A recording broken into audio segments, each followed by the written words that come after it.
Hello everybody, I hope all of you are doing good. I am Deepika from learno hub, एक ऐसा free learning platform जहां पर आप पढ़ सकते हो physics, chemistry, maths, biology and SST absolutely for free only at learnerhub.com।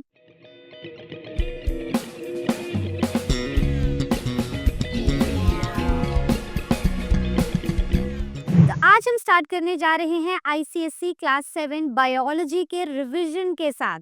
तो कौन सा चैप्टर हम डिस्कस करने वाले हैं? Yes, photosynthesis and respiration. तो चलो शुरू करते हैं सबसे सिंपल टर्म से जो हमें यहाँ पर समझना जरूरी है, और वो है न्यूट्रिशन। तो न्यूट्रिशन क्या होता है? तो इस वर्ड को हम दो में ब्रेक कर रहे हैं, न्यूट्री और शन। ठीक है, न्यूट्री का मतलब होता है नरिशमेंट, राइट, नरिशमेंट, या फिर हम इसे फूड भी बोल सकते हैं। मतलब एक ऐसी चीज जो हम खाते हैं या जो हम अपने अंदर लेते हैं जिससे हम ग्रो कर सके। और शन क्या होता है? शन इज अ प्रोसेस। तो एक ऐसा प्रोसेस है जिसके थ्रू ऑर्गेनिजम्स अपना खाना लेते हैं या अपने लिए नरिशमेंट लेते हैं। अब न्यूट्रिशन को हमने दो टाइप्स में डिवाइड किया है। कौन कौन से हैं? Autotrophs and heterotrophs. वैसे तो हम ये काफ़ी सिंपल टर्म्स हैं, इन्हें हम बचपन से पढ़ते आ रहे हैं। So let me break these terms again for you. So we will break it into auto and trophic, एंड यहाँ पर हेट्रो एंड ट्रॉफिक। तो ऑटो, ऑटो वर्ड का मतलब होता है सेल्फ, और हेट्रो का मतलब होता है डिफरेंट, राइट। सो डिफरेंट या फिर अदर्स। ओके, सो डिफरेंट या फिर अदर्स। अब ट्रॉफिक, ट्रॉफिक क्या है? ट्रॉफिक एक प्रोसेस है, एक प्रोसेस नहीं, और ट्रॉपिक मतलब फूड। ठीक है, ट्रॉप्स मतलब फूड, और यहाँ भी ट्रॉप्स मतलब फूड, करेक्ट। तो ऑटोट्रॉपिक मतलब एक ऐसा प्रोसेस जिससे ऑर्गेनिजम्स अपना खाना खुद बनाते हैं। और हेट्रोट्रॉपिक मतलब एक ऐसा प्रोसेस जिससे ऑर्गेनिज्म किसी और पर डिपेंडेंट होते हैं अपने खाने के लिए। सो ये दोनों प्रोसेस है। अब इसमें हमें पता है, because we are going to talk about photosynthesis. So photosynthesis एक ऐसा प्रोसेस जो हमें सिर्फ और सिर्फ प्लांट्स में मिलता है, और प्लांट्स अपना खाना खुद बनाते हैं। इसका मतलब क्या हुआ कि हमारे प्लांट्स कैसे हैं? हमारे प्लांट्स हैं ऑटोट्रॉपिक, करेक्ट। क्लियर हो गया। और हम, ये बाकी सारे एनिमल्स कैसे हैं? हेट्रोट्रॉपिक। तो एग्जैक्टली इसी वर्ड के ऊपर ये पूरा चैप्टर टिका हुआ है, that the plants are autotrophs. So they undergo a process जिसे हम बुलाते हैं photosynthesis. So let's start with the process of photosynthesis. तो अगर आप ना लीफ के अंदर झांक के देखो ना, तो उसके अंदर ना आपको एक बहुत ही बिजी सी फैक्ट्री दिखाई देगी, और उस फैक्ट्री के अंदर बहुत ही छोटे छोटे वर्कर्स दिखाई देंगे जो खाना बनाने में ना बहुत ज़्यादा बिजी रहते हैं। और वो होते हैं स्पेशल टाइप के सेल्स जिन्हें हम मीजोफिल सेल्स बुलाते हैं। So before we go into the mesophyll cells, वहाँ पर क्या होता है, लेट अस अंडरस्टैंड द ऊपर से process of photosynthesis. So let's break the word photosynthesis. So photo का मतलब होता है लाइट, और वर्ड सिंथेसिस का मतलब होता है कंबाइन। तो एक ऐसा प्रोसेस जहां पर लाइट किसी चीज को कंबाइन करती है और फिर वो हमें कुछ प्रोडक्ट्स दे देती है। अब क्या होता है, ये एक ऐसा प्रोसेस है, यानी कि फोटोसिंथेसिस एक ऐसा प्रोसेस है जो ग्रीन प्लांट्स में होता है। ग्रीन प्लांट्स में क्यों होता है? क्योंकि ग्रीन प्लांट्स में होती है क्लोरोफिल, जो सन एनर्जी को या फिर सनलाइट को कैप्चर करती है। ये सन एनर्जी कार्बन डाइऑक्साइड और वाटर को सिंपल शुगर में कन्वर्ट कर देती है। तो देखो होगा क्या कि रूट्स पानी एब्जॉर्ब करेंगी, वाटर को एब्जॉर्ब करेंगी, वहीं पर लीव्स के अंदर आएगी carbon dioxide, leaves carbon dioxide को एब्जॉर्ब करेंगी। ये दोनों चीजें मिलेंगी और हमें क्या मिलेगा? हमें मिलेंगे सिंपल शुगर, जिसे हम ग्लूकोज बुलाते हैं। ठीक है, क्लियर हो गया।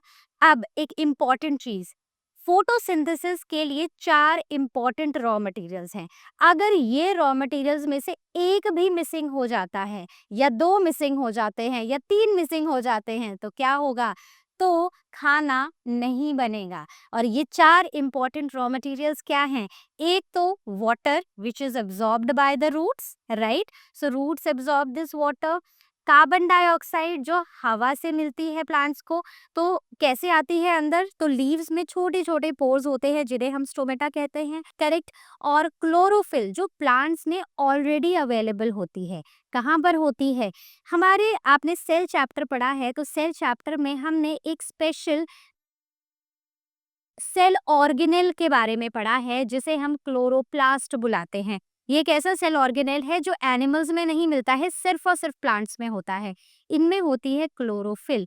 क्लोरोफिल बेसिकली मीजोफिल सेल्स में कुछ स्पेशल टाइप के सेल्स जिन्हें हम मीजोफिल सेल्स बुलाते हैं, तो मीजोफिल सेल्स में क्लोरोप्लास्ट होता है और क्लोरोप्लास्ट के अंदर क्लोरोफिल होती है। ये क्लोरोफिल सनलाइट को या सन की एनर्जी को एब्जॉर्ब करती है। तो मतलब water, carbon dioxide, chlorophyll and sun energy, these are the 4 important raw materials. ठीक हो गया।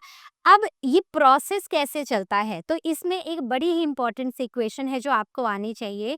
सो what we do, so there is carbon dioxide is taken from the air, और पानी आता है रूट से, रूट्स पानी को एब्जॉर्ब करती हैं। In the presence of chlorophyll and sunlight, this carbon dioxide and water is converted into glucose, that is C6H12O6 plus oxygen is released। अब यहाँ पर मैं आपको एक और इम्पॉर्टेंट बात बताने जा रही हूँ, एंड दैट इज कि ये जो ऑक्सीजन रिलीज हो रही है ना, this is actually a by product of photosynthesis. मतलब फोटोसिंथेसिस में इसकी कोई जरूरत नहीं है, हमने पूरा फोटोसिंथेसिस का प्रोसेस किया था, किस लिए, ग्लूकोज बनाने के लिए, यानी कि ये फूड बनाने के लिए। तो इसलिए कार्ब और ऑक्सीजन एक बाय प्रोडक्ट है जो इसी लीव्स के, इन्हीं लीव्स के थ्रू, जो स्टोमेटा है, स्टोमेटा कार्बन डाइऑक्साइड कर रहा है, इसी स्टोमेटा से ऑक्सीजन बाहर निकल जा रही है, करेक्ट, हमारे आसपास आ जा रही है। और ऑक्सीजन के फायदे मुझे तो आपको बताने की जरूरत है नहीं, क्योंकि अगर ऑक्सीजन नहीं होगी तो हम जी नहीं पाएंगे। क्यों नहीं जी पाएंगे, वो रेस्पिरेशन में पड़ेंगे, ठीक है। So this is a basic equation जो आपको पता होनी चाहिए। आगे बढ़ते हैं, फोटोसिंथेसिस कहाँ पर होता है, तो जैसे मैंने आपको बताया था, एक स्पेशल टाइप ऑफ सेल्स होते हैं, छोटे छोटे वर्कर्स होते हैं लीव्स के अंदर, एक बिजी फैक्ट्री के अंदर, और ये छोटे छोटे वर्कर्स हैं मीजोफिल सेल्स। ये मीजोफिल सेल्स में होती है क्लोरोप्लास्ट होते हैं जो सेल ऑर्गेनेल है। तो क्लोरोप्लास्ट क्या है, क्लोरोप्लास्ट एक सेल ऑर्गेनेल है जो सिर्फ और सिर्फ प्लांट सेल्स में होता है, राइट। और इन क्लोरोप्लास्ट में होते हैं ग्रीन पिगमेंट जिसे हम क्लोरोफिल बुलाते हैं। यही क्लोरोफिल सनलाइट को एब्जॉर्ब करती है and it provides energy for photosynthesis. ये फोटोसिंथेसिस के लिए एनर्जी देती है। बात क्लियर हो गई। एनी डाउट स्टिल हेयर, तो आपको पता है कहाँ पर आना है, या तो आज क्वेश्चन सेक्शन में पूछना है या फिर लर्नो हब स्वयं में क्लास को बुक कर लेना है। तो ये रिवीजन वीडियोस आपके लिए सुपर डुपर इंफॉर्मेटिव और आपके लिए बहुत हेल्पफुल होने वाली हैं अगर आप इनको ध्यान से सुनोगे, करेक्ट। तो आगे चलें, तो देखो ये है मीजोफिल सेल्स। तो इस पूरे के पूरे सेल को ना हम पहली सेड, तो यहाँ पर ये है upper portion of the leaf, ठीक है, ये है अपर साइड। तो मतलब जैसे लीफ है, तो लीफ का एक ऊपर वाला हिस्सा होता है जो सन की तरफ को फेस कर रहा होता है, और एक नीचे की तरफ का होता है। So this is the upper side and this one is the lower side, ठीक है। अपर साइड जो होती है, अपर साइड में यहाँ पर अपर साइड से लोअर साइड तक ये जो सेल्स होते हैं, इन्हें हम मीजोफिल सेल्स बुलाते हैं। बेसिकली ये वो सेल्स हैं जो बीच में प्रेजेंट होते हैं लीफ के। इसका जो ऊपर वाला पोर्शन होता है, मतलब ये जो ऊपर वाले सेल्स होते हैं जिनमें ज़्यादा स्पेस नहीं होता है, इन्हें हम बुलाते हैं palisade tissues, sorry palisade cells, right. तो मैं यहाँ पर लिख रही हूँ, इन्हें हम बुलाते हैं पेलिसेड सेल्स, राइट। और ये जो नीचे वाले होते हैं जिनमें थोड़ा स्पेस हमें देखने को मिलता है, उन्हें हम बुलाते हैं स्पॉन्जी मीजोफिल सेल्स। बात क्लियर हो गई। तो ऊपर वाला है पेलिसेड मेसोफिल सेल्स और नीचे वाला है स्पॉन्जी मेसोफिल सेल्स। तो ऊपर वाले सनलाइट को एब्जॉर्ब करते हैं और नीचे वाले जो होते हैं उनमें ज़्यादा एयर स्पेसेस होते हैं। तो बेसिकली ऊपर वाले में एयर स्पेसेस कम हैं, ये थोड़े टाइटली पैक्ड सेल्स हैं, और नीचे की तरफ को इनमें एयर स्पेसेस ज़्यादा हैं। क्लियर हो गया? अब अपर साइड में, अब जैसे मैंने बात की कि ये ऊपर वाला हिस्सा है लीफ का, ये नीचे वाला है, तो ऊपर की तरफ में जो छोटे छोटे टाइनी पोर्स जिन्हें हम स्टोमेटा बुलाते हैं वो कम होते हैं और नीचे की तरफ को स्टोमेटा ज़्यादा होता है। तो upper side of the leaf has more chloroplast rich cells. Also कि ये वाला जो सरफेस है ऊपर वाला, मतलब ये जो पेलिसेड सेल्स है ना, यहाँ पर क्लोरोप्लास्ट सेल्स या फिर वो मीजो मतलब वो सेल्स जिनमें क्लोरोप्लास्ट है बहुत ज़्यादा, वो बहुत ज़्यादा क्वांटिटी में मिलते हैं और नीचे की तरफ को क्लोरोप्लास्ट का अमाउंट या क्वांटिटी कम हो जाती है। क्यों ऐसा होता है? क्योंकि ये वाला जो सरफेस है ये सनलाइट को एक्सपोज्ड होता है, तो सनलाइट आएगी, क्लोरोफिल सेल्स होंगे, क्लोरोफिल होगी और क्लोरोफिल इनको एब्जॉर्ब कर लेगा, सनलाइट को एब्जॉर्ब कर लेगी। इसलिए ऊपर की तरफ को क्लोरोप्लास्ट ज़्यादा होते हैं, वो सेल्स जिनमें क्लोरोफिल होती है। अब इसमें मेसोफिल सेल्स में दो मेन लेयर्स होती है, जैसे हमने बात की थी। पहला है पेलिसेड मेसोफिल, दूसरा है स्पॉन्जी मेसोफिल। पेलिसेड मेसोफिल ये टाइटली पैक्ड होते हैं और इनमें ना बहुत ज़्यादा क्लोरोप्लास्ट्स होते हैं जिनमें क्लोरोफिल होती है और ये सनलाइट को ज़्यादा से ज़्यादा एब्जॉर्ब करते हैं। नीचे की तरफ को होते हैं स्पॉन्जी मेसोफिल सेल्स जो लूजली पैक्ड होते हैं और इनमें काफ़ी सारे एयर स्पेसेस होते हैं for the gaseous exchange, right? अब इसी का ऑपोजिट स्टोमेटा में होता है, मतलब जो ऊपर यहाँ पर क्लोरोप्लास्ट सेल्स ज्यादा हैं, राइट, और यहाँ पर स्टोमेटा कम है। करेक्ट? बात क्लियर होगी? यहाँ पर क्लोरोप्लास्ट कम है, राइट, क्लोरोप्लास्ट रिच सेल्स कम हैं और यहाँ पर स्टोमेटा ज्यादा है गैसियस एक्सचेंज के लिए। तो ऊपर वाले सेल्स में क्या है? स्पेसेस कम है, सेल के बीच में स्पेसेस कम है, लेकिन नीचे की तरफ को सेल के बीच में बहुत सारे स्पेसेस हैं जिससे ज्यादा स्टोमेटा है और ज्यादा स्टोमेटा होने की वजह से गैसियस एक्सचेंज नीचे की तरफ से लीफ के लोअर सरफेस से ज्यादा होता है। Now let us talk about stomata. तो स्टोमेटा हम सबको पता है, हम बड़ी देर से बात कर ही रहे हैं, आपने पढ़ा भी है। स्टोमेटा वो टाइनी पोर्स होते हैं जो हमारे जो ओपनिंग और क्लोजिंग करते हैं, मतलब वो या तो पोर को ओपन करेंगे, मतलब स्टोमेटा बेसिकली एक पोर होता है और इन पोर्स के आसपास कुछ सेल्स होते हैं जिन्हें हम गार्ड सेल्स बुलाते हैं। So these are the tiny openings which are mainly found on the lower surface of the leaf. Upper में भी हैं लेकिन कम है, लोअर सरफेस में ज्यादा है। हर एक स्टोमा जो है it is surrounded by a bean shaped cells, two bean shaped cells.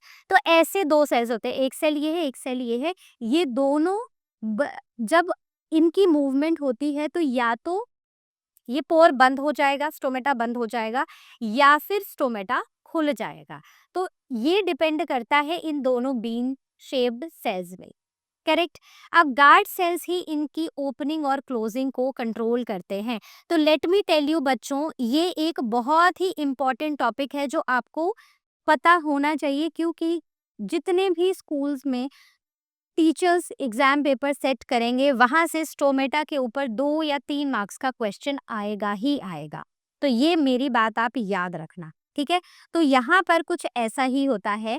तो नीचे की तरफ को स्टोमेटा ज़्यादा होते हैं और इनसे ही पानी भी बाहर आता है और इन्हीं से गैसियस एक्सचेंज भी होता है। ऑक्सीजन बाहर आएगी और कार्बन डाइऑक्साइड अंदर जाएगी। करेक्ट? आगे बढ़ते हैं। अब ये तो हमने पढ़ लिया कि गार्ड सेल्स की मूवमेंट से या तो पोर ओपन होगा या फिर पोर क्लोज होगा, लेकिन ये होता कैसे है? तो होता कुछ ऐसे है कि जब हमारे गार्ड सेल्स टर्जिड हो जाते हैं, मतलब जब ये फूल जाते हैं, ठीक है, जब ये स्वेल हो जाते हैं, जब इनमें पानी भर जाता है, ठीक है, कैसे स्वेल हो जाते हैं? जब इनमें पानी भर जाता है, तो पानी भर जाने की वजह से ना ये एकदम ऐसे अकड़ जाते हैं और जैसे राजमा होता है ना वैसी शेप ले लेते हैं और जिससे स्टोमेटा ओपन हो जाता है, मतलब ये पोर ओपन हो जाता है। तो इनमें पानी भर जाएगा और ये बिल्कुल अपनी शेप एकदम ऐसी, एकदम स्ट्रिक्टली ऐसे बिल्कुल सीना तान के खड़े हो जाएंगे, तो वो स्टोमेटा ओपन हो गया। लेकिन जब इनसे पानी बाहर निकल जाता है तो ये फ्लेसिड हो जाते हैं, राइट। तो ये वापस से ऐसे मुरझाए हुए, लैक ऑफ एनर्जी, बिल्कुल ऐसे बिल्कुल नॉन इंटरेस्टेड से हो जाते हैं, और उस समय स्टोमेटा यानी कि ये जो पोर है ये बंद हो जाता है। तो stoma closes. So stomata is basically plural and stoma is a singular word, correct. तो opening occurs during the day time, जब गार्ड सेल्स एब्जॉर्ब करते हैं पानी। तो जब गार्ड सेल्स पानी एब्जॉर्ब करते हैं दिन में, राइट, और उस समय पर यहाँ पर हमें खुले हुए पोर्स देखने को मिलते हैं। एंड क्लोजर होता है when water is lost by the guard cells. तो मैंने यही चीज आपको बताई है। तो ज्यादातर दिन में ये खुले रहते हैं जब गैसियस एक्सचेंज भी होता है, और जब सनलाइट भरपूर होती है और प्लांट्स अपना खाना बना रहे होते हैं, करेक्ट। तो this is a super duper important slide for you. जब इनमें पानी भर जाएगा तो ये टर्जिड हो जाएंगे, एकदम ऐसे सीना तान के खड़े हो जाएंगे, और उस टाइम पोर खुल जाएगा, स्टोमेटा ओपन हो जाएगा। जब इनसे पानी बाहर निकल जाएगा तो ये एकदम ऐसे नॉन इंटरेस्टेड से, बिल्कुल लैक ऑफ एनर्जी वाले हो जाएंगे, तभी एकदम फ्लेसिड हो जाएंगे, और पानी सारा का सारा गार्ड सेल से बाहर हो जाएगा और स्टोमा बंद हो जाएगा। सो बस इतनी सी बात है। तो ऊपर के 2 पॉइंट्स अगर आपको याद रह गए, बाकी सारी कहानी मतलब समझ लिया आपने, बाकी सारी कहानी आप खुद लिख लोगे। अब फंक्शंस क्या है स्टोमेटा के? अब ये वाली स्लाइड भी आपके लिए सुपर डुपर इम्पोर्टेंट है। क्यों? पहला फंक्शन है कि ये गैसियस एक्सचेंज अलाउ करता है, मतलब कि ये जो स्टोमेटा होते हैं, मैंने रफली ये स्टोमेटा बना दिए, ठीक है, ये स्टोमेटा है, एक को स्टोमा बोलेंगे, बहुत सारे होंगे स्टोमेटा बोलेंगे। तो इनसे गैसियस एक्सचेंज होता है, तो फोटोसिंथेसिस के लिए कार्बन डाइऑक्साइड अंदर जाती है, and as a by product oxygen बाहर निकलता है। साथ ही साथ इनसे ऑक्सीजन रिलीज होती है फोटोसिंथेसिस के टाइम, और ये वही सेल्स हैं जिनसे ट्रांसपिरेशन में लॉस ऑफ वाटर वेपर्स होता है, करेक्ट। तो किसी को कोई डाउट तो मुझसे पूछ लेना आज क्वेश्चन सेक्शन पे, या फिर लर्नो हब स्वयं के साथ क्लास को बुक कर लेना। आगे बढ़ते हैं। अब लीफ की ना कुछ अडेप्टेशंस हमें डिस्कस करनी है, जो उनको फोटोसिंथेसिस में हेल्प करती हैं। तो मतलब लीव्स में ऐसा क्या है कि फोटोसिंथेसिस सिर्फ लीव्स में हो रही है, ना फ्लावर्स में हो रही है, ना स्टेम में हो रही है, ना रूट्स में हो रही है।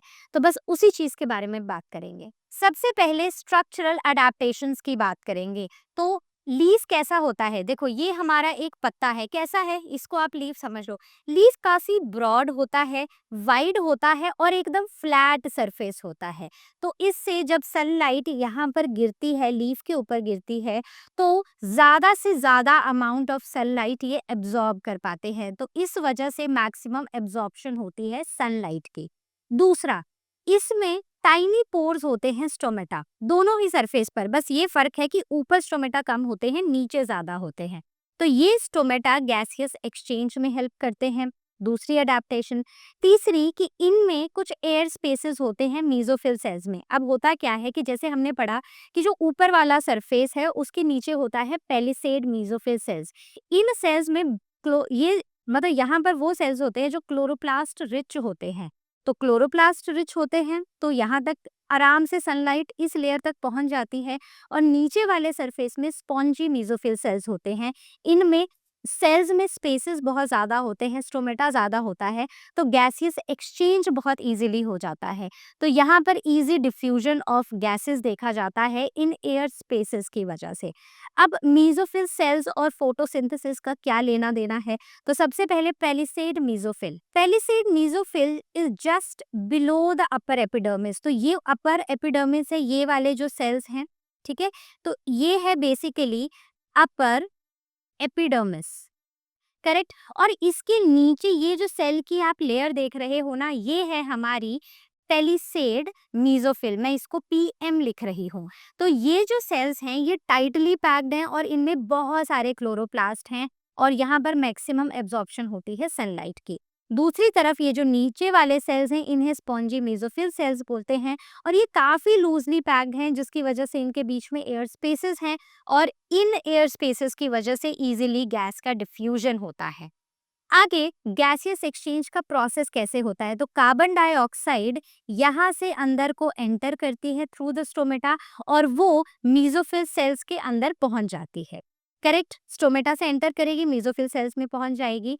अब ये जाएगी पेलिसेड सेल्स तक, कहाँ तक, इस वाली लेयर तक, ये जो लेयर है यहाँ तक जाएगी और यहीं पर फोटोसिंथेसिस का प्रोसेस होता है। तो अगर मैं आपसे क्वेश्चन पूछूं कि पेलिसेड मीजोफिल सेल्स या फिर स्पॉन्जी मीजोफिल सेल्स कहाँ पर प्रोसेस होता है फोटोसिंथेसिस का, तो याद रखना P for photosynthesis and P for palisade cells. तो पेलिसेड सेल्स में फोटोसिंथेसिस का प्रोसेस होता है, P फोटोसिंथेसिस, पेलिसेड।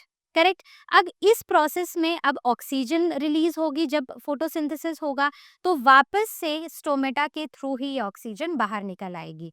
अब इसमें लीव्स में अगर हम देखते हैं ना कि ये जैसे अगर मैं एक लीव बनाऊं तो मैं ये वेन्स जरूर बनाऊंगी, तो इन वेन्स का क्या रोल है फोटोसिंथेसिस में, बहुत इंपॉर्टेंट है, क्योंकि वेन्स वाटर और मिनरल सप्लाई करती हैं लीफ को। तो नीचे से पानी आता है, रूट्स पानी को एब्जॉर्ब करेंगी, तो एक पूरा चैनल बना होता है किसका, जाइलम टिश्यू का। किसका होता है, जाइलम टिश्यू का। ये जाइलम टिश्यू इन वेन्स में प्रेजेंट होते हैं और इन्हीं वेन्स के जरिए पानी पेलिसेड सेल्स तक पहुंचता है। दूसरा, water enter the leaf cells by osmosis. Correct. और मतलब वेन्स पानी लेकर आएंगी, इनमें जाइलम टिश्यू होगा और वेन्स से अब पेलिसेड सेल्स तक, मतलब लीफ के जो सेल्स हैं वहां तक पानी ऑस्मोसिस से आएगा।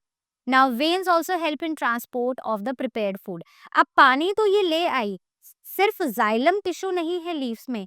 लीव्स में कहाँ कहाँ लिखूं मैं, यहाँ लिखती हूँ, लीफ में जाइलम भी है प्लस फ्लोएम भी है। तो हमें पता है, हमने फर्स्ट चैप्टर में ही ट्रांसपोर्ट पढ़ा है प्लांट्स में, तो xylem helps in the transport of water and minerals and phloem helps in the transport of food.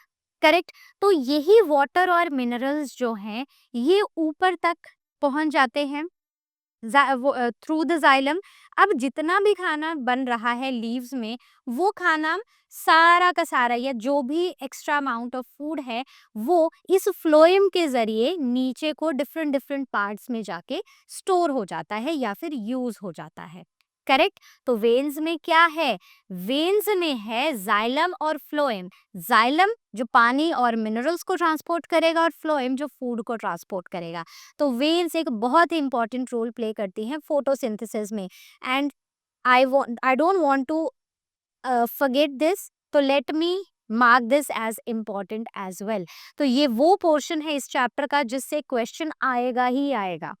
Okay आगे बढ़ते हैं, the vascular system in plants. तो ये फोटोसिंथेसिस होता कैसे है, तो सबसे पहले प्लांट्स में एक ट्रांसपोर्ट सिस्टम होता है जिसे हम वैस्कुलर सिस्टम बुलाते हैं। इसमें जाइलम और फ्लोएम होता है। जाइलम का क्या काम है, तो ये है जाइलम और ये है फ्लोएम। अब आप बोलोगे कि मैम आपको कैसे पता ये जाइलम है और ये दूसरा फ्लोएम है। द रीजन बीइंग, जाइलम में अगर आप याद करो तो जाइलम में यूनी डायरेक्शनल फ्लो होता है, वहीं पर फ्लोएम में बाय डायरेक्शनल फ्लो होता है।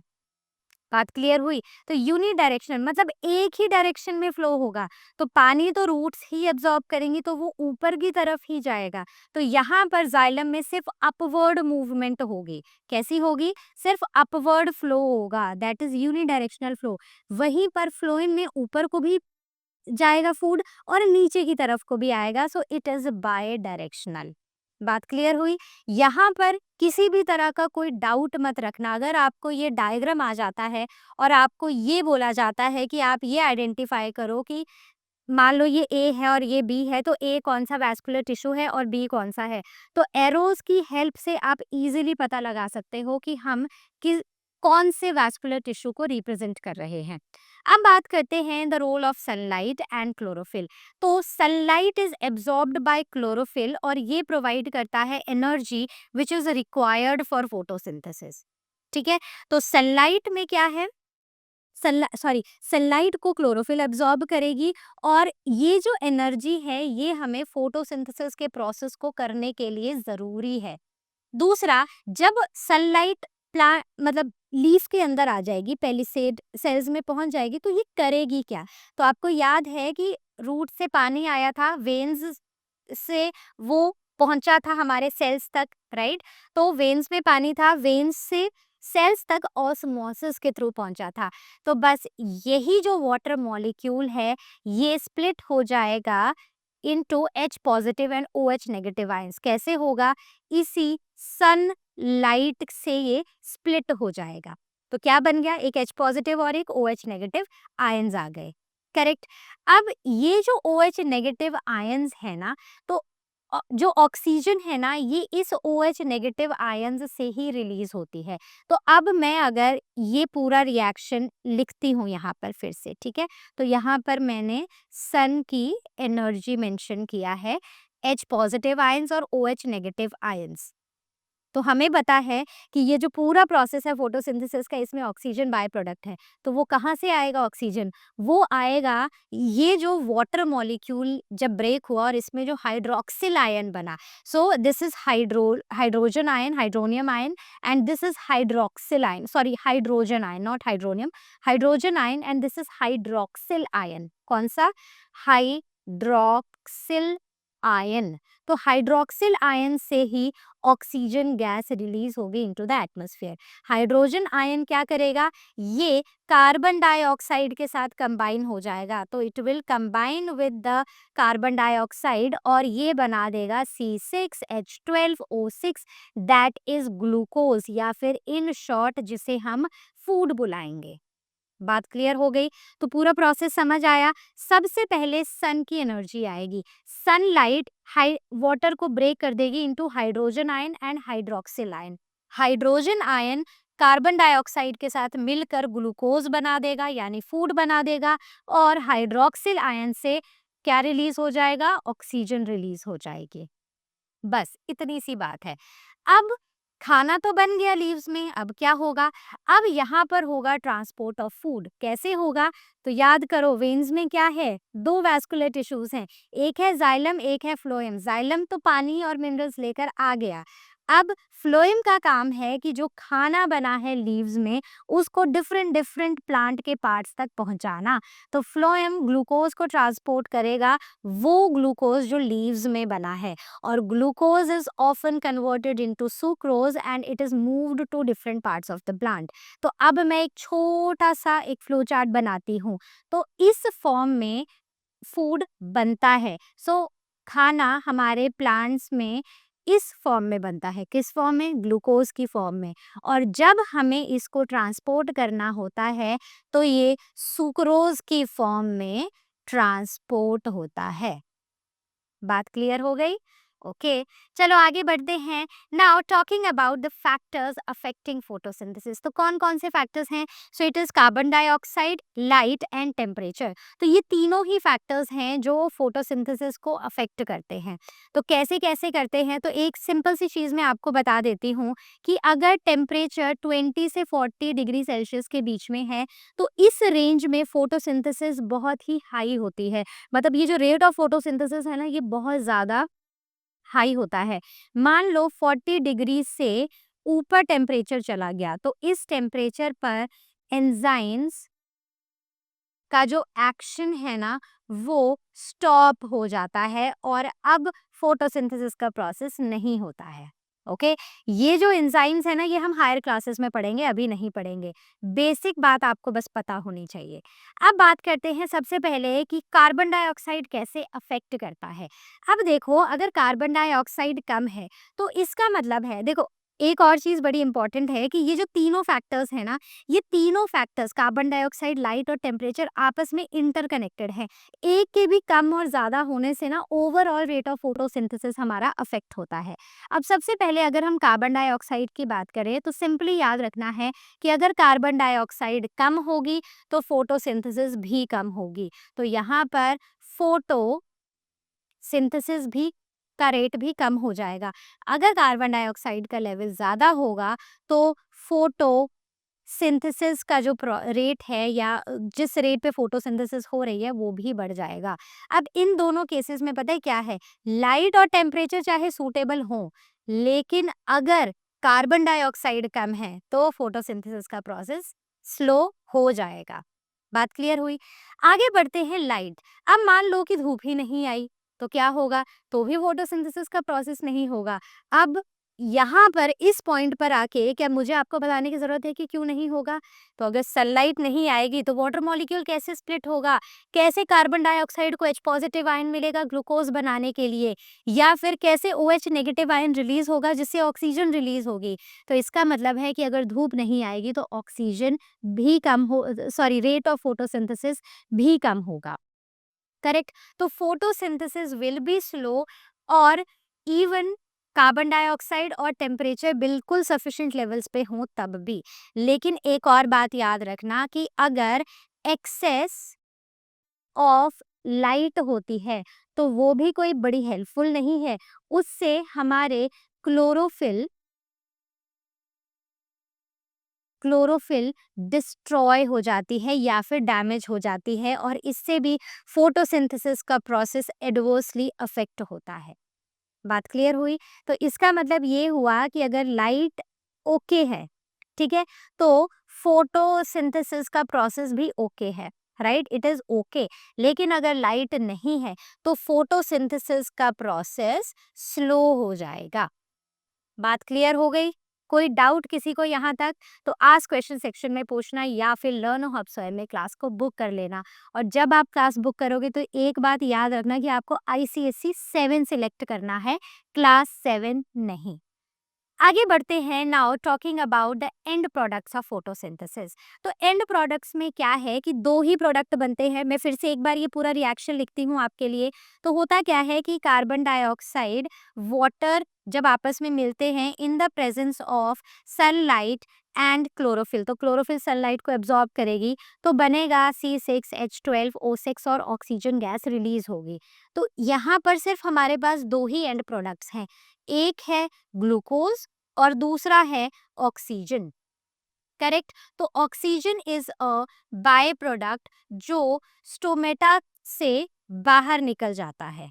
करेक्ट? और ग्लूकोज की बात करें तो ग्लूकोज वही खाना है जिसके लिए हम ये पूरा प्रोसेस कर रहे हैं। अब ग्लूकोज ग्लूकोज वही शुगर है जिसका हम वेट कर रहे थे कि फोटोसिंथेसिस से ये शुगर बनेगी। अब कुछ शुगर तो इमीडिएटली प्लांट्स यूज कर लेते हैं अपनी ग्रोथ के लिए, मतलब वहीं पर यूज हो जाती है। लेकिन जो एक्स्ट्रा होती है, तो जैसे मैंने बताया था कि इस फॉर्म में ये प्रोड्यूस होती है, फिर अगर हमें इसको ट्रांसपोर्ट करना है SUCROS, ठीक है, तो ट्रांसपोर्ट ये सुक्रोज की फॉर्म में होती है। And let me tell you one more thing कि जब प्लांट्स इसको स्टोर करते हैं तो स्टोर ये स्टार्च की फॉर्म में होती है। क्लियर हो गया? Any doubt till here? तो बनती ग्लूकोज की फॉर्म में है, ट्रांसपोर्ट सुक्रोज की फॉर्म में होती है और ये स्टोर होती है स्टार्च की फॉर्म में। क्लियर? तो ST for starch and ST for store, तो इससे याद रखना glucose sucrose starch, right? Produce, transport and store. Correct? अब ऑक्सीजन की बात करें तो जैसे हमने देखा बाय प्रोडक्ट है, स्टोमेटा के थ्रू ये बाहर निकल जाएगा। ऑल्दो हम इसे एक वेस्ट प्रोडक्ट नहीं मानते हैं क्योंकि जितनी हमें ऑक्सीजन की रिक्वायरमेंट है उतनी ही प्लांट्स को भी रेस्पिरेशन के लिए ऑक्सीजन की रिक्वायरमेंट है। इसको मैं आपको ज़्यादा डिटेल में रेस्पिरेशन वाले पार्ट में समझाऊंगी। अब बात करते हैं the utilisation and the transport of the synthesised product. तो ये आपके लिए मैंने सब आपको समझा दिया है। मैं आपको क्विकली ये पॉइंट्स बताऊंगी और PDF इसका आपको डिस्क्रिप्शन में मिल जाएगा। आप इसको एज योर रिविजन नोट्स आप इसको यूज कर सकते हो। तो बात करते हैं the formation and the use of glucose. तो ग्लूकोज रैपिडली बनता है लीव्स में during the process of photosynthesis, लेकिन हम इस फॉर्म में इसको ट्रांसपोर्ट नहीं कर सकते। तो इसको ट्रांसपोर्ट करने के लिए हमें इसको दूसरे फॉर्म में कन्वर्ट करना पड़ता है एंड दैट इज सुक्रोज। तो टेम्परेरीली क्या होता है, टेम्परेरी स्टोरेज में एक्सेस ग्लूकोज मॉलिक्यूल्स ना एक साथ कंबाइन कर जाते हैं और कंबाइन करके ये एक इनसॉल्युबल स्टार्च बनाते हैं जिसे हम सुक्रोज बुलाते हैं। ये जो सुक्रोज है ये टेम्परेरीली मतलब लीव्स में स्टोर हो जाता है और अब सुक्रोज को हम कहाँ पर, ये कहाँ चला जाता है, अब ये डिफरेंट पार्ट्स में चला जाता है। तो रात में क्या होता है, रात में ये जो स्टोर्ड स्टार्च है it is converted back into soluble sugar. मतलब सुक्रोज जो है वो वापस से सॉल्युबल शुगर में कन्वर्ट होता है और अब ये ट्रांसपोर्ट होता है। ठीक है, जब ये ट्रांसपोर्ट होता है और फाइनली जब ये अपने डेस्टिनेशन में पहुंचता है तो ये स्टार्च की फॉर्म में ये क्या हो जाता है, स्टोर हो जाता है। तो देखो यहाँ भी लिखा है कि रात को ये पूरा इधर से उधर जाने का प्रोसेस शुरू होता है, मतलब ट्रांसपोर्टेशन जो है ना प्लांट्स ये रात को करते हैं। तो ये जो इनसॉल्युबल फॉर्म में हमने स्टोर किया था इस शुगर को, अब ये सॉल्युबल फॉर्म में कन्वर्ट होती है, मतलब ये पानी के साथ मिक्स होने के फॉर्म में कन्वर्ट होती है और पानी के साथ मिक्स होकर अब ये डिफरेंट डिफरेंट प्लांट के पार्ट्स में चली जाती है। So the soluble sugar is sucrose, और यही बात मैं आपको काफ़ी देर से बता रही हूँ। तो सुक्रोज की फॉर्म में ही प्लांट्स शुगर को ट्रांसपोर्ट करते हैं। तो बना था ग्लूकोज की फॉर्म में, ट्रांसपोर्ट हुआ सुक्रोज की फॉर्म में और स्टोर हुआ स्टार्च की फॉर्म में। बात क्लियर हो गई? तो ये इसकी एक सॉल्युबल फॉर्म है जो वाटर के साथ घुल जाती है और फिर ये इजीली ट्रांसपोर्ट हो जाती है। जब आप हायर क्लासेस में जाओगे, मतलब 9th-10th में जाओगे और उस टाइम आप ये प्रोसेस पढ़ोगे तो आपको पता चलेगा कि कैसे जाइलम और फ्लोएम साथ-साथ होते हैं और फ्लोएम जाइलम से थोड़ा पानी बोरो करता है और उस पानी को बोरो करके इस पूरे शुगर को मिक्स करके अब आगे की तरफ को ट्रांसपोर्ट करता है। क्लियर? तो यहाँ तक कोई डाउट है? तो ये नाइट के टाइम पर ये इनसॉल्युबल जो टेम्परेरीली स्टोर्ड शुगर होती है ना, अब ये सॉल्युबल फॉर्म में कन्वर्ट होके अब मूव होती है। Now the transport through phloem, तो sugar enters the veins of the leaf. तो वेन्स में कहाँ पर एंटर होती है? फ्लोएम में एंटर होती है and then it moves downward और अपवर्ड जहाँ पर भी उसकी ज़रूरत है, and it is transported to different parts of the plants including stem and fruits where it may be reconverted to the starch for storage। तो यहाँ पर इसे स्टार्च में वापस से स्टोर्ड फॉर्म के लिए कन्वर्ट कर दिया जाता है। तो ये मैं बार बार लिख रही हूँ क्योंकि ये वो पॉइंट है ना बच्चों इस चैप्टर का जिसमें बच्चे कंफ्यूज होते हैं और टीचर्स को बड़ा मजा आता है यहाँ से क्वेश्चन पूछने में। तो ये प्रोड्यूस हो रहा है, ये ट्रांसपोर्ट हो रहा है और इस फॉर्म में ये स्टोर हो रहा है। आगे बढ़ते हैं फाइनल यूटिलाइजेशन में। तो ये जो ट्रांसपोर्टेड शुगर है ना, इससे क्या होता है, ये अलग अलग पार्ट्स में जाती है, वहाँ पर स्टोर होती है और जब रिक्वायर्ड होता है तो इससे प्लांट्स अपने अलग अलग फंक्शंस को परफॉर्म करने के लिए एनर्जी लेते हैं। अब एनर्जी तो रेस्पिरेशन से होगी और उसको मैं बाद में बताऊंगी। अब बात करते हैं द सिग्निफिकेंस ऑफ फोटोसिंथेसिस। तो फोटोसिंथेसिस का सिग्निफिकेंस क्या है? एक तो ये हमें फूड देती है हम सबको और रेस्पिरेशन के लिए ऑक्सीजन देती है। तो फूड, अब हमें पता ही है फूड फॉर ऑल, ये मैंने पॉइंट सिर्फ इसलिए लिखे हैं ताकि अगर आप बोला हुआ अगर आप रिलेट करना चाहते हो तो आप यहाँ से कर लो। तो प्लांट्स खाना बनाते हैं फोटोसिंथेसिस से और ये जो प्लांट्स हैं इसको it is basically these plants form the primary source of food that is glucose and entire food chain इसी फोटोसिंथेसिस पर डिपेंड करती है क्योंकि हमारे हमारे लिए प्रोड्यूसर्स कौन है? प्लांट्स हैं। प्लांट्स को खाएंगे हर्बीवोर्स, हर्बीवोर्स को खाएंगे कार्निवोर्स, राइट? तो बेसिकली अगर यहाँ पर प्रोड्यूसर ना हो तो हर्बीवोर क्या खाएगा? वो मर जाएगा। तो कार्निवोर क्या खाएगा? वो भी मर जाएगा। तो अल्टीमेट सोर्स जो है हमारे लिए खाने का वो प्लांट्स ही हैं और वो सिर्फ और सिर्फ एक प्रोसेस पर जिंदा हैं, हम सब लोग, and that is photosynthesis. Now oxygen for respiration, oxygen as a by product release हो जाती है इनटू द एटमॉस्फेयर और अब ऑक्सीजन अगर हमें नहीं मिलेगी, अगर हम ऑक्सीजन को ब्रीद नहीं करेंगे तो हमारी बॉडी में रेस्पिरेशन का प्रोसेस नहीं होगा। अब वो समय है जब मैं इन सिंपल टर्म्स आपको रेस्पिरेशन का को इंट्रोड्यूस करूँ। तो मान लो ये हमारी बॉडी का एक सेल है, राइट? इसने ऑक्सीजन ली, राइट? ऑक्सीजन से इसके अंदर जितना भी खाना था, मतलब जो भी ग्लूकोज था वो ग्लूकोज ब्रेक हुआ और उससे हमें एटीपी मिली, यानी कि हमें एनर्जी मिली और carbon dioxide as a by product release हो गया। मान लो ये ऑक्सीजन नहीं होती तो ना ही हम ग्लूकोज से एनर्जी रिलीज कर पाते और ना ही हमारी बॉडी के फंक्शंस हमारी बॉडी परफॉर्म कर पाती। तो इसलिए हमारी बॉडी के लिए, हमारी बॉडी के सेल्स के लिए ऑक्सीजन ऑक्सीजन बहुत ज़्यादा इम्पॉर्टेंट है। नाउ इवन प्लांट्स भी ऑक्सीजन, सेम ही ऑक्सीजन जो वो दिन में रिलीज कर रहे हैं ना, उसको वो रात में यूज करते हैं फॉर देयर ओन रेस्पिरेशन। तो अब हम कुछ एक्टिविटीज के ऊपर बात करने वाले हैं जो बहुत इंपॉर्टेंट है, तो बच्चों ध्यान से सुनना। The first activity is the essentiality of chlorophyll. तो क्लोरोफिल फोटोसिंथेसिस के लिए बहुत असेंशियल है। इस बात इस इसको प्रूव करने के लिए हम एक एक्टिविटी करने वाले हैं। तो हम क्या करेंगे, हम एक वेरीगेटेड लीफ लेंगे, मतलब एक ऐसी लीफ जिसमें ज्यादातर पोर्शन ग्रीन हो, राइट, मोस्टली वो ग्रीन होनी चाहिए, उसके सिवा थोड़ी वाइट और थोड़ी येलो, मतलब कैसी भी हो सकती है, थोड़ी वाइट या थोड़ी येलो हो सकती है। इसके ऊपर हम करेंगे आयोडीन टेस्ट, राइट, जिसे हम स्टार्च टेस्ट भी बुलाते हैं। तो इसको वही पूरा प्रोसेस होता है, बॉईल करो और ये सब करो। तो इसमें हम क्या करेंगे, हम सिंपल यहाँ पर इतना ही लिखने वाले हैं कि हम इस पे जब आयोडीन टेस्ट करेंगे या फिर हम स्टार्च का टेस्ट करेंगे, तो हम क्या करेंगे, इसके ऊपर डालेंगे आयोडीन। आयोडीन डालने के बाद हम ये देखेंगे कि जितने भी हमारे प्लांट के ऊपर ना ग्रीन पोर्शंस थे, सिर्फ वो ग्रीन पोर्शंस अब कैसे हो जाएंगे, they will be dark black, blue black, ठीक है, they will be dark blue black in colour. और दिस इंडिकेट्स कि इन रीजन्स में क्या बना था, इन रीजन्स में बना था स्टार्च। अगर आप कभी भी आयोडीन टेस्ट परफॉर्म करते हो और आपका रिजल्ट ब्लू ब्लैक आता है, इसका मतलब कि उस पर्टिकुलर सैंपल में क्या है, स्टार्च है। अगर आपका रिजल्ट ब्लू ब्लैक नहीं आता है, इसका मतलब कि उस पर्टिकुलर सैंपल में स्टार्च नहीं है। क्लियर। अब आगे बढ़ते हैं। Now let us talk about the essentiality of light. हम एक लीफ लेंगे और उस लीफ को ना ब्लैक पेपर से कवर कर देंगे। जैसे आपने देखा ये लीफ ली और इस लीफ के कुछ पार्ट को हमने ब्लैक पेपर से टाइटली क्लिप कर दिया ताकि इस रीजन तक बिल्कुल भी लाइट ना पहुंच सके। तो अब क्या होगा, अब हम इसको धूप में रख देंगे 6 to 8 आवर्स के लिए, करेक्ट।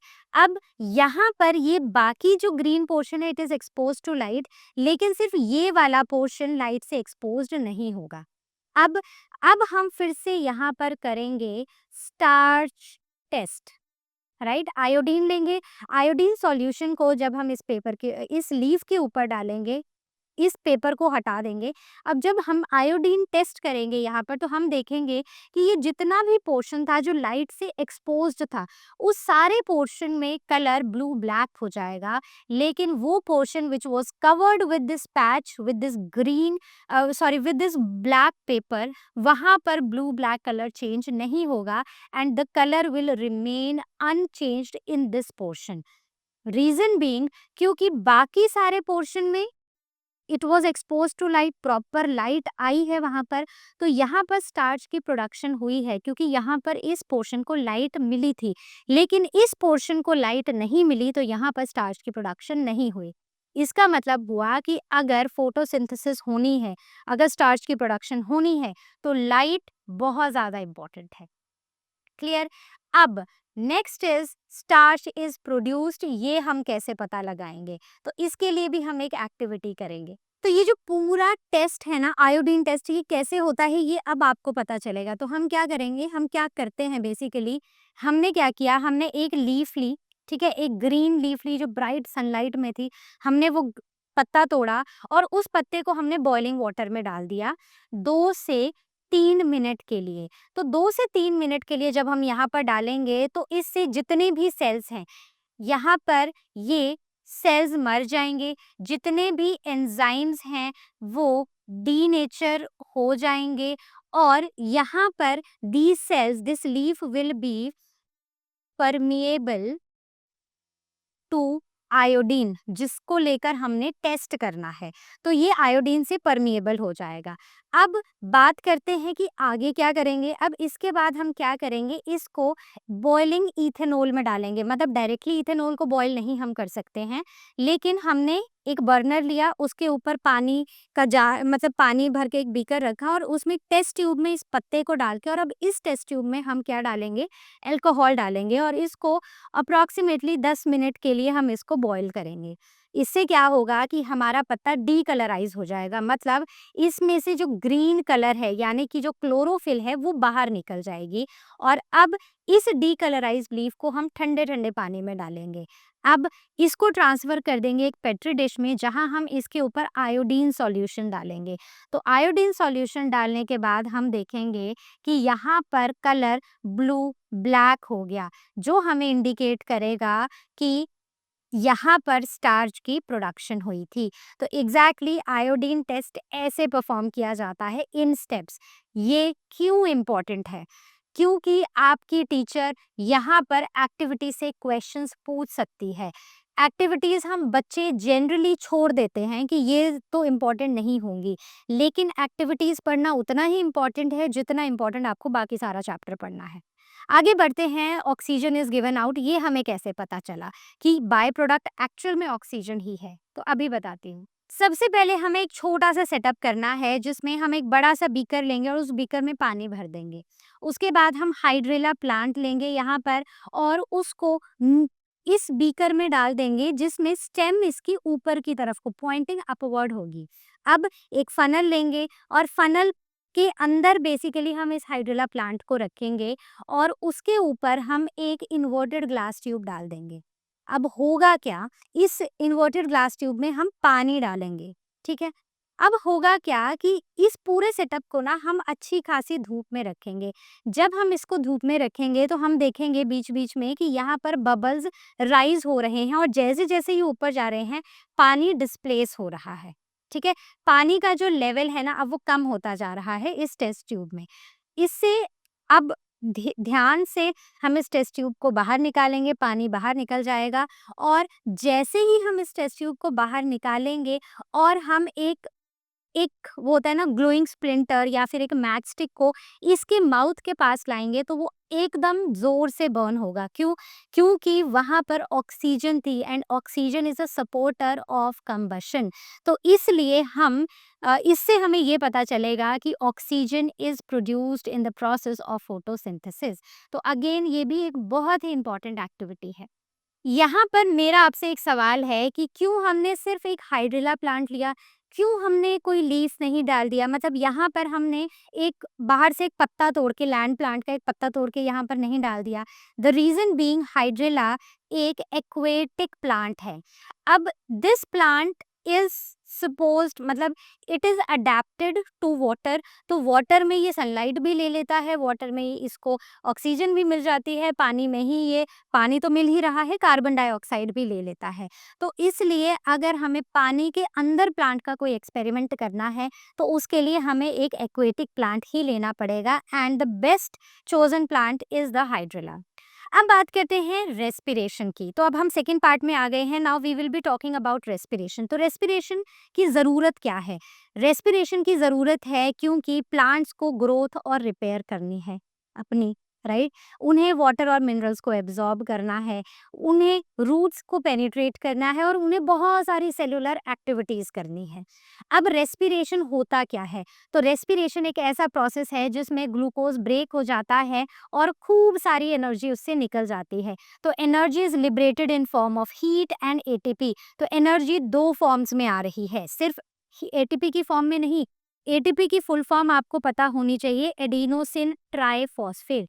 साथ ही साथ यहाँ पर हीट की फॉर्म में भी एनर्जी निकल रही है। सो व्हाट हैपेंस, फोटोसिंथेसिस के टाइम क्या हो रहा है कि रूट्स पानी को एब्जॉर्ब कर रही हैं, लीव से कार्बन डाइऑक्साइड आ रहा है और ऑक्सीजन बाहर निकल रही है, right. In case of respiration, oxygen, glucose already leaf के अंदर है, ऑक्सीजन आएगी फ्रॉम द एयर और ये सेल्स के अंदर इस ऑक्सीजन ग्लूकोज को ब्रेक करेगी, कार्बन डाइऑक्साइड बाहर निकलेगी और एनर्जी एटीपी की फॉर्म में प्रोड्यूस होगी। तो ATP provides the energy for all the cellular activities, remember that, right. It provides energy for all cellular activities. Even जो एनर्जी है प्लांट्स में वो एटीपी की फॉर्म में ही स्टोर होती है। जब प्लांट्स को एनर्जी की ज़रूरत होती है तो इसी एटीपी मॉलिक्यूल से एनर्जी ली जाती है। अब रेस्पिरेशन कितनी तरह की है, तो रेस्पिरेशन 2 तरह की होती है डिपेंडिंग ऑन ऑक्सीजन चाहिए या नहीं चाहिए। अगर ऑक्सीजन चाहिए तो एरोबिक है, अगर ऑक्सीजन नहीं चाहिए तो ये एनारोबिक है। एरोबिक एरोबिक रेस्पिरेशन जहाँ पर ग्लूकोज है, ग्लूकोज ऑक्सीजन की प्रेजेंस में ब्रेक होगा तो बनेगा carbon dioxide plus water plus ATP molecules will be released, right. कितने एटीपी मॉलिक्यूल्स होते हैं, सो 38 ATP molecules will be released, correct.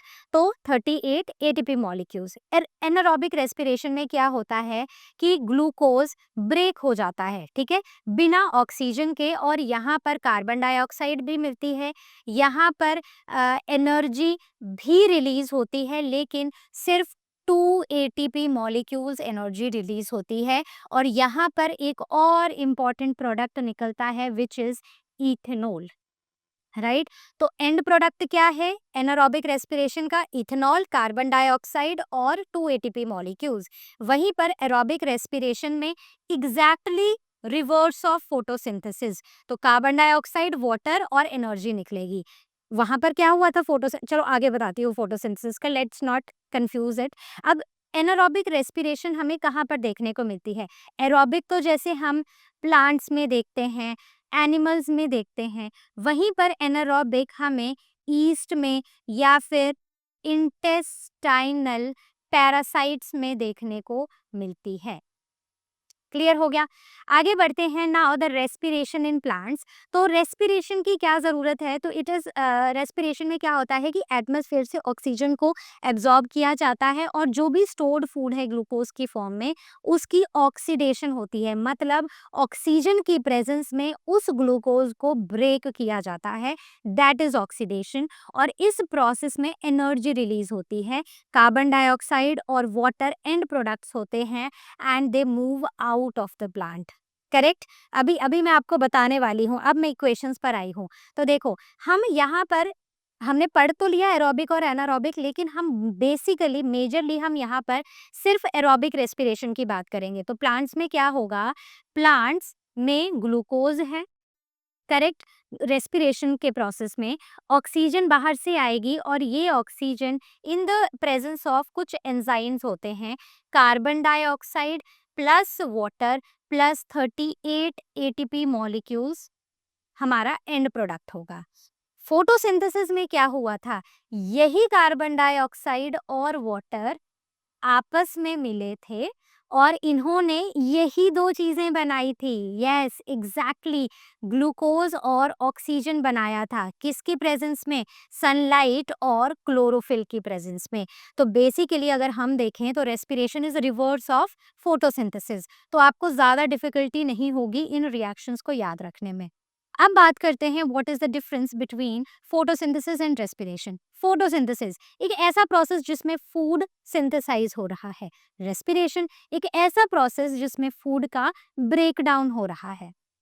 Photosynthesis में ऑक्सीजन एक बाय प्रोडक्ट है, लेकिन यहाँ पर कार्बन डाइऑक्साइड एक बाय प्रोडक्ट है। फोटोसिंथेसिस में पूरा का पूरा प्रोसेस प्लांट के सेल्स में होता है, उन प्लांट सेल्स में जिनमें क्लोरोफिल होती है। Respiration occurs in all the cells, किसी भी तरह के सेल्स, चाहे वो प्लांट्स के सेल्स हो, चाहे वो एनिमल्स के सेल्स हो, चाहे उनमें क्लोरोफिल हो, चाहे उनमें क्लोरोफिल ना हो। अब फोटोसिंथेसिस दिन में होती है, क्यों दिन में होती है, क्योंकि दिन में होता है सन। वहीं पर रेस्पिरेशन दिन में और रात में दोनों टाइम पर हो सकती है, correct. So this is again very important.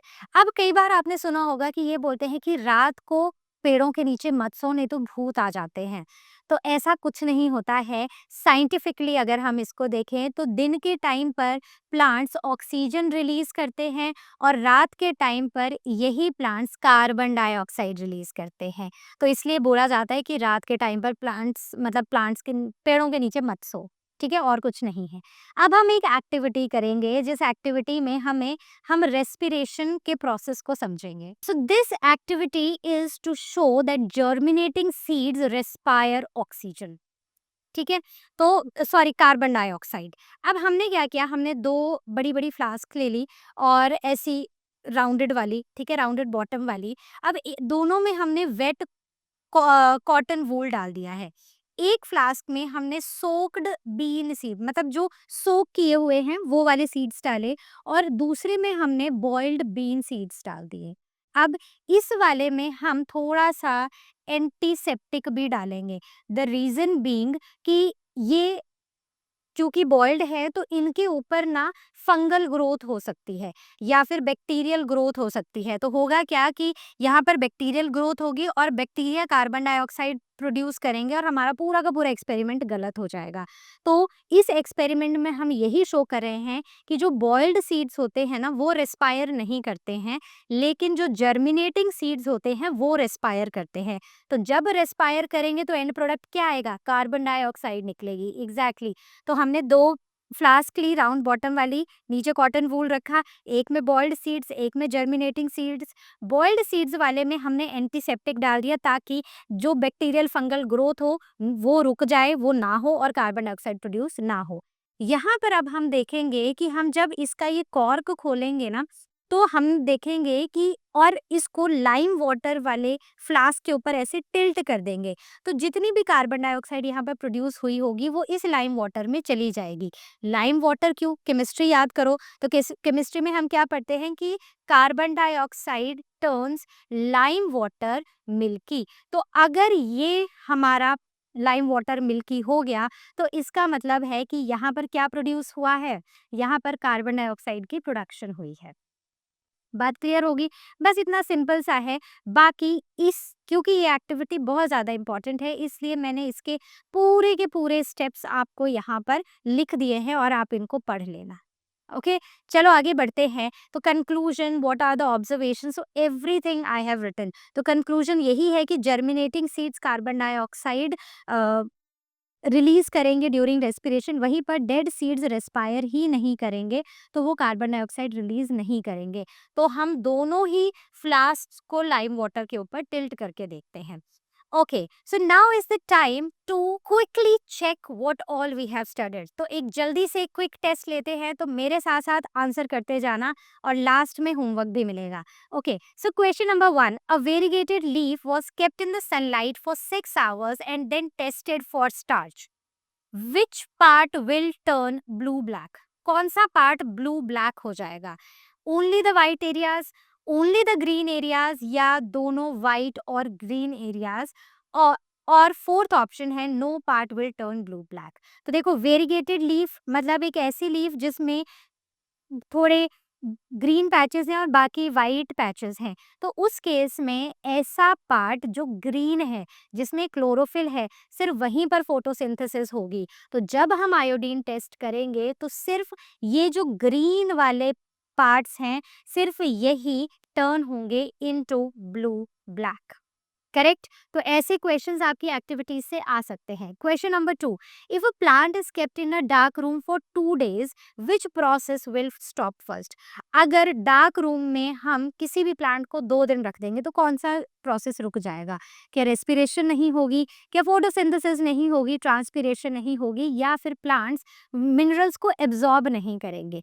तो देखो, अगर हम इन सभी प्रोसेसेस में देखें ना, तो फोटोसिंथेसिस एक ऐसा प्रोसेस है जो डार्क में नहीं हो सकता, क्योंकि इसको सन की ज़रूरत है। तो इसका मतलब है कि सनलाइट के एब्सेंस में या फिर डार्क एरियाज में फोटोसिंथेसिस का प्रोसेस स्टॉप हो जाएगा। आगे बात करते हैं। A student sets up an experiment with hydrilla to show the oxygen release. Correct? Bubbles appear only when the setup is placed in sunlight. This shows that, इससे हमें क्या पता चलता है कि बबल्स सिर्फ तब बन रहे हैं जब हमने उसको धूप में रखा है। इससे हमें क्या पता चलेगा कि hydrilla grows faster in the sunlight. Second, sunlight is necessary for respiration, और sunlight is necessary for photosynthesis, या फिर plants release carbon dioxide in sunlight. तो रिकॉल करो अपना एक्सपेरिमेंट। हमने ये एक्सपेरिमेंट किया था ताकि हम ये चेक कर पाए कि ऑक्सीजन रिलीज हो रही है जब हम जब फोटोसिंथेसिस का प्रोसेस होता है। तो फोटोसिंथेसिस का प्रोसेस कब होगा? जब सनलाइट होगी। तो मतलब इस प्रोसेस में हमने ऑक्सीजन गैस का रिलीज देख रहे हैं। और ऑक्सीजन गैस कब रिलीज होती है? जब फोटोसिंथेसिस होती है। रेस्पिरेशन में तो ऑक्सीजन एब्जॉर्ब होती है। So the correct option is going to be option C, यानी कि 3। अब बात करते हैं नेक्स्ट क्वेश्चन की। A leaf was boiled in alcohol during the starch test. ठीक है, what is the purpose of this step? क्यों बॉईल किया हमने? बताओ। अब आप बोलोगे कि मैम अब हमें समझ आ रहा है कि कैसे क्वेश्चंस एक्टिविटीज से बन सकते हैं। ऐसा नहीं होगा या बड़ा रेयरली होगा कि आपको पूरी एक्टिविटी एक्सप्लेन करने को दी जाएगी, लेकिन यहीं से क्वेश्चंस उठा के आपसे पूछे जाएंगे। तो बताओ कि हमने अल्कोहल में क्यों बॉईल किया? तो याद करो, सबसे पहले हमने उसको पानी में 2 से 3 मिनट बॉईल किया था। उससे प्लांट के सेल्स मर गए थे, प्लांट जो एंजाइम्स थे वो डीनेचर हो गए थे, और तीसरी चीज़ हुई थी कि प्लांट सब परमिएबल हो चुका था। अब हम उसके ऊपर कोई भी केमिकल डालेंगे तो वो सेल्स तक पहुंच जाए, उसके लिए परमिएबल हो चुका था। फिर हमने एक बीकर लिया जिसमें पानी डाला और टेस्ट ट्यूब में अल्कोहल डाल के उस टेस्ट ट्यूब में हमने लीफ को डाल दिया था। और उससे क्या हुआ था? उससे डीकलराइजेशन हुई थी हमारी लीफ की। डीकलराइजेशन मतलब कि ग्रीन कलर चला जाएगा। ग्रीन कलर चला जाएगा मतलब क्लोरोफिल चली जाएगी। So this was done to remove chlorophyll. Clear? आगे बढ़ें। Okay, a farmer notices that on a very hot day, जहाँ पर टेम्परेचर 40 डिग्री से भी ऊपर है, उसके प्लांट्स वीक दिख रहे हैं even though there was enough water and sunlight. So which factor is affecting photosynthesis over here? बताओ मुझे। तो हमने पढ़े थे लाइट, सॉरी हाँ, लाइट, कार्बन डाइऑक्साइड और टेम्परेचर। ये काफ़ी इंपॉर्टेंट 3 फैक्टर्स हैं जो आपस में इंटरकनेक्टेड हैं। अब कितना भी पानी हो या कितनी भी सनलाइट हो या कितनी भी कार्बन डाइऑक्साइड हो, लेकिन टेम्परेचर क्योंकि 40 डिग्री से ऊपर चला गया है, तो अब रेट ऑफ फोटोसिंथेसिस कम हो जाएगी। तो यहाँ पर जो फैक्टर अफेक्ट कर रहा है दैट इज टेम्परेचर। इस टेम्परेचर के ऊपर एंजाइम्स डी नेचर हो जाते हैं। क्या हो जाता है? एंजाइम्स डी नेचर हो जाते हैं। क्लियर हो गया? आगे बढ़ते हैं। Now talking about the next question. During day light leaf performs both photosynthesis and respiration, so which gas will be released of more? तो कौन सी गैस ज़्यादा रिलीज होगी? तो अगर हम प्लांट्स की बात करें तो दिन के टाइम पर ना प्लांट्स ज़्यादा फोटोसिंथेसाइज करते हैं और रेस्पिरेशन का रेट कम रहता है। तो इसका मतलब हुआ कि ऑक्सीजन ज़्यादा रिलीज होगी। So the rate of photosynthesis, ठीक है, तो फोटोसिंथेसिस का rate will be more as compare to respiration का रेट। क्लियर हो गया? आगे बढ़ते हैं। A student grows 2 plants, one in the normal air, another in airtight container with low carbon dioxide. What will happen to the second plant? तो बताओ क्या होगा? तो कार्बन डाइऑक्साइड नहीं है तो थोड़े टाइम बाद फोटोसिंथेसिस होना बंद हो जाएगी। ऐसा ही होगा ना? So it will photosynthesise faster? बिल्कुल नहीं, क्योंकि कार्बन डाइऑक्साइड कम है। दूसरा, it will produce more oxygen? नहीं, क्योंकि फोटोसिंथेसाइज नहीं कर पा रहा है। फोटोसिंथेसिस का रेट कम हो चुका है तो ऑक्सीजन भी कम ही प्रोड्यूस होगी। Then photosynthesis will slow down. Exactly यही मेन मतलब रीजन है, क्योंकि यहाँ पर कार्बन डाइऑक्साइड एक मेजर लिमिटिंग फैक्टर है। Fourth sorry, respiration will stop. तो हम यहाँ पर रेस्पिरेशन की बात नहीं कर रहे हैं। लो कार्बन डाइऑक्साइड हमें लेवल्स दिए गए हैं, लो ऑक्सीजन लेवल्स नहीं दिए गए हैं। Next question, in aerobic respiration glucose is completely oxidised. तो ऑक्सीडेशन का मतलब क्या होता है कि जब ग्लूकोज ऑक्सीजन की प्रेजेंस में ब्रेक होता है, और ये एरोबिक रेस्पिरेशन में होता है। एरोबिक रेस्पिरेशन एक ऐसी रेस्पिरेशन जो ऑक्सीजन की प्रेजेंस में होती है। So what is the main advantage of the complete oxidation? बताओ क्या है? बड़ी ही सिंपल है। More heat is released? No. More ATP और एनर्जी इज फॉर्म्ड? यस। तो एन एरोबिक रेस्पिरेशन में 38 एटीपी मॉलिक्यूल्स बनते हैं, वहीं पर जब एनएरोबिक रेस्पिरेशन होती है तो सिर्फ 2 एटीपी मॉलिक्यूल्स बनते हैं। तो इसका मतलब एरोबिक रेस्पिरेशन का मेजर एडवांटेज यही है कि यहाँ पर एनर्जी ज़्यादा बन रही है। Next, no carbon dioxide is released and oxygen is conserved, तो ये these are not valid points. Okay, next, germinating seeds are used in respiration experiments. क्यों? जर्मिनेटिंग सीड्स को हम रेस्पिरेशन एक्सपेरिमेंट्स में क्यों यूज करते हैं? ताकि क्या किया हमने लास्ट एक्टिविटी, टू चेक कि कार्बन डाइऑक्साइड रिलीज हो रही है। तो हम क्लोरोफिल की बात नहीं कर रहे हैं, हम यहाँ पर रेस्पिरेशन की बात भी नहीं कर सॉरी हम यहाँ पर रेस्पिरेशन की बात ही कर रहे हैं, फोटोसिंथेसिस नहीं। तो हम रेस्पिरेशन की बात कर रहे हैं to find out that they respire actively, और यहाँ पर कार्बन डाइऑक्साइड प्रोड्यूस हो रही है, और इस कार्बन डाइऑक्साइड, ये जो गैस प्रोड्यूस हो रही है, इसको हम फटाफट से लाइम वाटर वाले टेस्ट ट्यूब के ऊपर टिल्ट कर रहे हैं और हमारा लाइम वाटर मिल्की हो रहा है। ठीक है, आगे, a plant is kept in sunlight but deprived of water shows the reduced photosynthesis. क्यों? पानी तो मतलब पानी ही कम है, सनलाइट तो खूब सारी है। क्यों? क्योंकि ये सारे फैक्टर्स इंटरकनेक्टेड है। कार्बन डाइऑक्साइड नहीं होगी तो भी फोटोसिंथेसिस नहीं होगी, पानी कम होगा तो भी नहीं होगी, सनलाइट कम होगी तो भी नहीं होगी, टेम्परेचर बढ़ जाएगा तो भी नहीं होगी। So water provides carbon dioxide, no. Water activates stomata, no. Water supplies hydrogen for glucose formation, yes. तो रिकॉल, पानी है, जब सन की लाइट यहाँ पर गिरेगी तो क्या होगा, H पॉजिटिव और OH नेगेटिव आयंस में ये ब्रेक होगा, जिसमें से H positive ions carbon dioxide के साथ मिलकर ग्लूकोज बनाएगी और OH से हमें ऑक्सीजन मिलेगी। क्लियर हो गया? So C is the correct option. Next है आपके लिए होम असाइनमेंट, तो आपको ये असाइनमेंट करनी है। तो ये 5 क्वेश्चंस हैं, आपको इन क्वेश्चंस को अच्छे से लिखना है और आंसर करना है, और कहीं पर कोई डाउट होता है, ask it on ask question section, और you can book your class with Learnohub सोय। So this was all from our today session. I hope आपको समझ आ गया है। कहीं पर कोई भी डाउट है, ask it on ask question section, और you can book your class with Learnohub सोय। अब मेरे साथ साथ सारे चैप्टर्स को रिवाइज करते जाओ, रुकना नहीं है। मेरे साथ साथ बस रिवीजन करते जाना है, क्योंकि स्ट्रेस नहीं, कॉन्फिडेंस बढ़ना चाहिए। जी हाँ बच्चों, so I see you next time, and as all of you know that Learnohub free है पर बेस्ट है।